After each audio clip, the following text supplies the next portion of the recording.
আলুটা ভাজা হয়ে গেছে, আলুটা এবার তুলে নেব।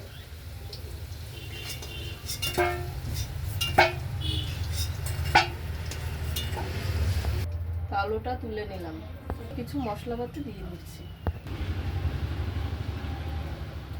তো বন্ধুরা, চিকেনটা কষানোর জন্য কিছু ফোড়নে দিয়ে দিচ্ছি মশলা। তেজপাতা, আস্ত গরম মশলা, এবার পেঁয়াজটা দিচ্ছি।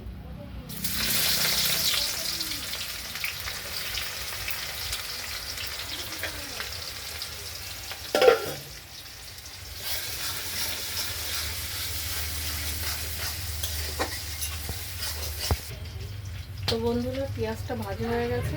এখন ম্যারিনেশন করা, আগে থেকেই ম্যারিনেশন করা ছিল, তো চিকেনটা দিয়ে দিচ্ছি।